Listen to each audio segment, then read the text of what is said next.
여러분 안녕하십니까, 김로벨TV입니다. 여러분 혹시 고종의 길이라고 들어보셨습니까? 실제 서울 시내에 존재하고 있는 길입니다. 우리가 흔히 말하는 덕수궁 돌담길을 따라서 이렇게 돌다 보면은 정동교회가 나오죠.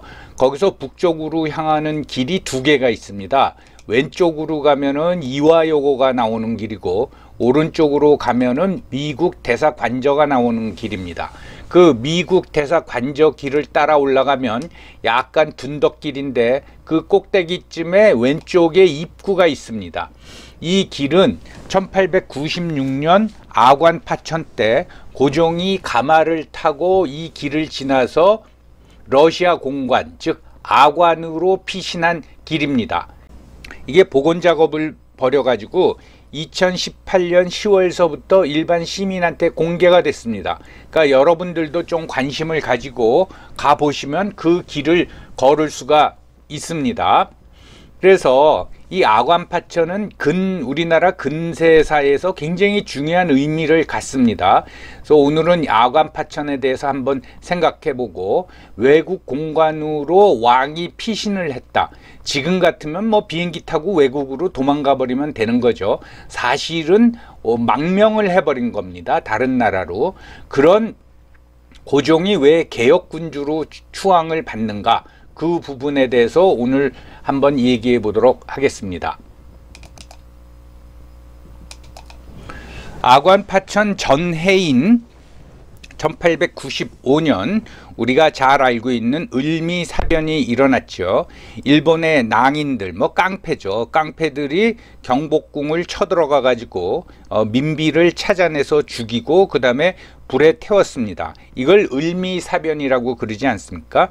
이 이후로 고종은 사실 일본군에 의해 가지고 경복궁의 감금 상태로 있었고, 항상 일본군으로부터 그 목숨의 위협을 느꼈습니다.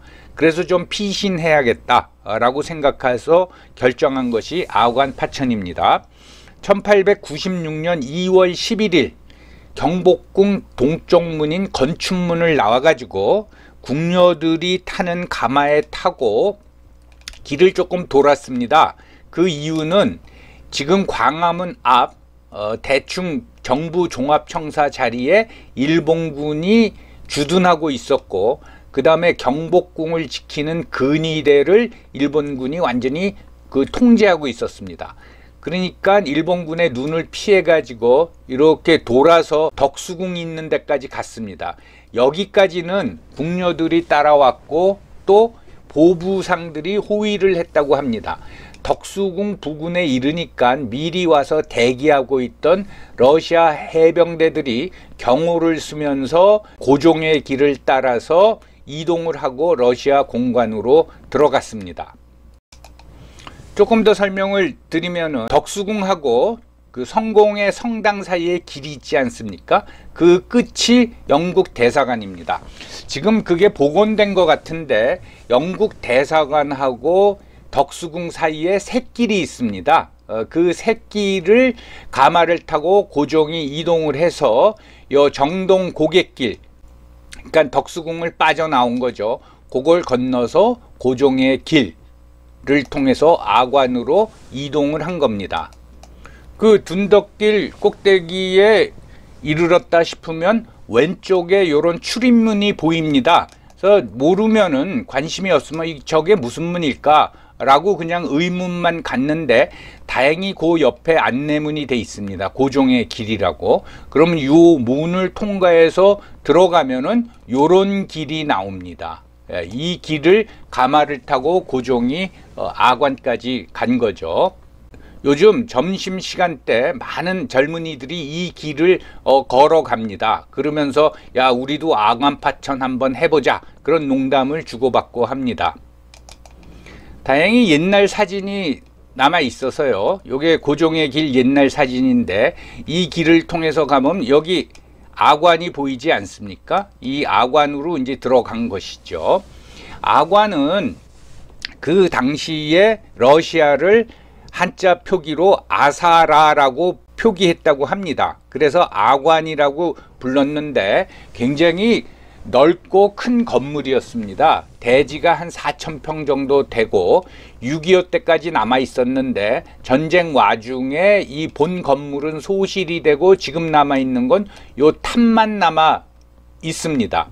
이 아관에서 고종은 1896년 2월 11일 날 들어가 가지고 1897년 2월 25일에 나왔습니다. 이걸 환궁했다 그러죠. 그러니까 1년 조금 넘게 있었는데 사실 외국 공관으로 피신하려는 거는 7차례 시도가 있었고 그 중에 성공한 게 아관파천 하나입니다. 요 그림은 당시 상황을 재현한 사파인데요. 1896년 2월 11일 고종 일행이 동트기 직전에 궁녀들이 타는 가마 2대에 나눠 타고 경복궁 건춘문을 빠져나왔다. 왜 궁녀들이 타는 가마를 이용했느냐? 왕이 타는 가마, 즉 어가를 이용하면 근위대가 출입을 안 시켜줬겠죠. 그 다음에 경복궁 앞에 주둔하고 있던 일본군한테 들켰겠죠. 그래서 이 궁녀들이 타는 가마를 사용했는데 앞에 가마에는 고종하고 엄상궁이 탔고 뒤에 가마에는 순종하고 다른 시녀가 탔다고 합니다. 그 당시 관습으로는 궁녀들 타는, 즉 여성이 타는 가마를 근위대가 안을 들여다볼 수 없었다고 합니다. 아, 그냥 궁녀가 탔구나 해가지고 이제 출입을 시켜준 거죠. 그때 동행을 한 엄상궁, 나중엔 엄비가 되죠. 그리고 죽은 후에는 순헌 황귀비가 됩니다. 이 인물도 재밌는 인물이죠. 엄상궁은 그 궁녀 때부터 윗사람을 굉장히 잘 모셨다고 합니다. 그래서 고종하고 민비로부터 신임을 많이 받았는데 아마 아관파천 때 고종이 험한 길을 가니까 믿을만한 그 엄상궁을 동행한 것 같습니다. 이때까지는 엄상궁이었습니다. 그런데 이 엄상궁 스토리가 재밌는 게 엄상궁은 1854년생입니다. 그러니까 아관파천이 일어날 무렵엔 40대 초반 또 뭐 중반이라고 할 수도 있겠죠. 그 아관에서 고종하고 같이 생활을 하면서 고종의 승은을 입었습니다. 그래서 아관에 생활하는 동안에 영친왕을 임신을 했죠. 그리고 출산은 아관에서 나와서 1897년 10월 20일 덕수궁에서 했습니다.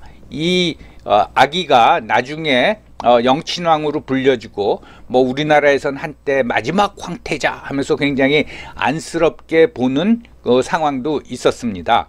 그런데 이 영친왕은 고종이 일본군으로부터 생명의 위협을 느껴서 아관으로 피신해서 거기서 임신을 했는데 정작 한일 합방이 된 이후에는 일본 육사를 입학해서 졸업하고 나중에는 일본 육군 중장까지 승진하게 됩니다.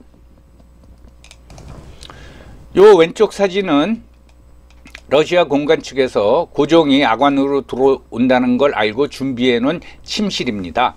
그러면은 러시아 공관에 머물면서 고종이 한 일은 뭐냐? 뭐 경복궁에 있을 때와 같이 정상적으로 정사를 돌봤습니다. 그래서 대신들이 내각 회의도 열고 대신들이 찾아오면 보고도 받고 또 지시도 내리고 했습니다. 아관파천을 한 첫날, 그러니까 1896년 2월 11일 새벽에 도착해서 숨을 조금 돌리고 나니까 아침에 신하들이 찾아왔습니다. 신하들이 이제 찾아왔는데 그들에게 내린 첫 명령이 그 당시 내각인 김홍집 내각을 모두 파면시키라는 명령이었습니다. 그리고 의금부에는 몰래 또 밀지를 내려서 그냥 파면되는 게 아니라 그 당시 대신들을 전부 다 없애라, 죽여라 라는 명령을 내리죠. 그래서 주로 보부상들, 의금부 관원들, 그리고 일부 한양 백성들이 몰려가 가지고 김홍집을 살해했습니다. 그리고 심지어는 그 시신을 끌고 길가를 돌아다녔습니다. 굉장히 비참한 죽음을 당한 거죠. 그렇게 이제 정사를 보면서 우리한테 많이 알려진 게 조선의 이권을 외국에 팔았다 그 얘기인데, 뭐 무지하게 많이 팔았는데 그 중에 중요한 게 17개입니다. 이게 이 지도에 나타나 있죠. 전국에 있는 뭐 광산, 철도, 부설권 이런 걸 외국에 다 팔았습니다. 그래서 개항장, 무슨 광산 채굴권, 철도 부설권, 통신 시설권, 또 해저 전신 시설권, 산림 체벌권 이런 걸 여러 나라에 팔았어요. 전국입니다. 전국에 이렇게 팔았는데 이거를 한번 계산해 보면은 아관에 있는 동안에 매월 한 2개씩 팔은 겁니다. 팔았다고 하는 거는 이 허가를 내주면서 그들로부터 돈을 받았고 일부는 공동 투자를 해서 지분을 갖기도 했습니다. 이게 아관 파천 기간 동안에 고종이 한 행위에 대한 가장 큰 비판인데 이걸 뭐 또 옹호하는 사람들도 있죠. 여러 나라에 그렇게 팔았기 때문에 다행히 일본의 독식을 막을 수 있었다라고 이제 고종을 두둔을 합니다. 별 황당무계한 논리가 다 있는 거죠. 그런 논리는 뭐하고 같은가 하면은 어떤 그 집안을 망친 가장이 식구들을 모아놓고 우리 집은 여러 은행에 담보 잡혔다. 어느 한 은행에 뺏길 염려가 없어. 라고 말하는 거나 다름이 없다고 하겠습니다. 말씀드린 대로 외국 공간에 피신한 거는 아관 파천이 유일하지만은 그 시도는 고종은 7번이나 했습니다. 미국 공사관에 4번 요청을 했고 프랑스 공사관에 1번, 영국 공사관에 1번, 그리고 러시아 공사관에 요청했다가 이제 성공을 한 것이죠. 가장 첫 번째 그 요청은 1894년도 청일전쟁이 일어나서 한반도에서 청군하고 일본하고 서로 전투가 벌어지니까 고종이 미국 공사관에 피신하겠다고 요청을 했는데 미 공사관 측에서 거절을 했습니다. 미 공사관으로 피신하려고 했던 그 사건 중에서 가장 유명한 게 춘생문 사건입니다. 아관 파천이 일어나기 약 석 달 전에 1895년 11월 28일 경복궁 밖에 있던 고종의 신하하고 일부 충신들이 병력 800명을 동원해서 경복궁 동쪽문, 지금 뭐 청와대 춘추관 자리라고 합니다. 그 춘생문을 그 부수고 들어가서 고종을 구출해서 미국 공사관으로 피신시키려고 했습니다. 그런데 새벽에 춘생문 앞에 병력 800명이 모였는데 그 중에 밀고자가 있어서 춘생문을 열지를 못해서 이 사건이 무산이 돼 버렸습니다. 그리고 그때 이 일을 도모한 주모자 중에 하나가 이완용입니다. 그러니까 이완용은 고종에 굉장히 충실한 대신이었다고 하겠습니다. 이와 같이 고종은 그 혼란기에 자기의 신변이 좀 위협을 느낀다 하면은 외국에 피신하려는, 즉 외국 공관으로 도망할 계획을 여러 번 세웠던 군주입니다. 아관으로 피신한 지 1년 조금 지나서 1897년 2월 25일 날 아관을 나오죠. 그거를 이제 환궁이라고 합니다.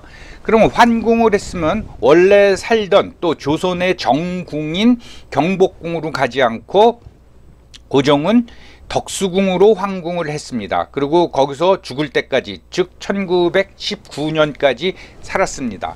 왜 정궁으로 가지 않고 덕수궁으로 갔겠느냐, 그거에 대한 추론이 많이 있죠. 덕수궁은 여러분 알다시피 바로 옆에는 영국 대사관이 있고 그 뒤쪽으로는 아관, 러시아 공사관, 또 미국 공사관이 있었고 프랑스 공사관도 있었습니다.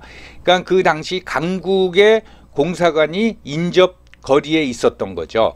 그래서 덕수궁으로 환궁한 게 무슨 일이 일어나면 그 근처에 있는 공간으로 피신하기가 좋아서 글로 가지 않았느냐, 그런 이제 추론들을 많이 하고 있습니다. 이번 영상에서는 고종의 아관 파천까지만 다루고 그 이후에 무슨 일이 일어났냐는 다음 영상에서 다루도록 하겠습니다. 여러분 시청해 주셔서 감사합니다.